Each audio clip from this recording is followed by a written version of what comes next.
राधे राधे महाराज जी। महाराज जी, मैं स्त्री रोग विशेषज्ञ हूँ। कुछ दिनों में तीज का व्रत, चौथ, नवरात्रे जैसे व्रत महिलाएं की अटूट श्रद्धा रहती है। महाराज जी, ऐसे समय में गर्भवती महिलाएं भी खुद गर्भ में पल रहे बच्चे के स्वास्थ्य का ध्यान न देकर व्रत रहती हैं। नहीं नहीं नहीं नहीं नहीं नहीं रहना चाहिए, क्योंकि उस समय आपके ही खान पान से बच्चे का पोषण होता है।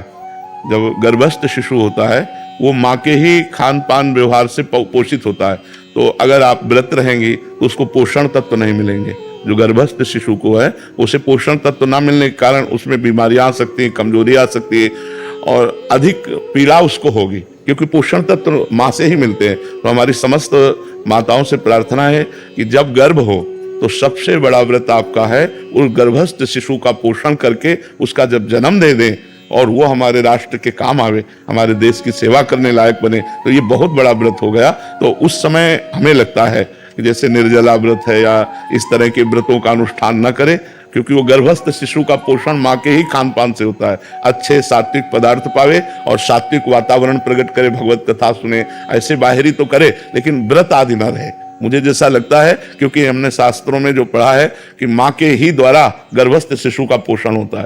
तो अगर आप 9 दिन व्रत रहेंगी तो उस गर्भस्थ शिशु को वो पोषण तत्व तो नहीं मिलेंगे। तो इसलिए अब जैसे करवा चौथ आती है उसमें माताएं बहनें निर्जला रहती है। अब गर्भस्थ शिशु को यदि नहीं पोषण तत्व मिलेंगे तो व्याकुल हो जाएगा ना, परेशान हो जाएगा। वो प्रतिक्षण जो नाभि में नली होती है वो माँ के ही उस शारीरिक नसों से जुड़े होती है, जिससे पोषण तत्व उससे जाता रहता है। जैसे नाल कहते हैं ना, नाभि से, हाँ, वो पोषण तत्व जाता रहे। प्रति घंटे जो माँ खाती पीती है उसी से उसका सार तत्व निकल करके उस गर्भस्थ शिशु का पोषण करता है। तो हमें लगता है कि माताओं को बाहरी आराधना करनी चाहिए, जैसे भगवान नाम कीर्तन है, पाठ है, पूजा है, ये सब करे, लेकिन खान पान में अपने लिए तो संयम कर सकते हैं, लेकिन उस गर्भस्थ शिशु के पोषण के लिए जैसे हम औषधि आवश्यक है ऐसे वो भोजन आवश्यक है, पोषण तत्व आवश्यक है उस बच्चे को। तो हमें लगता है उन दिनों व्रत नहीं रहना चाहिए जी।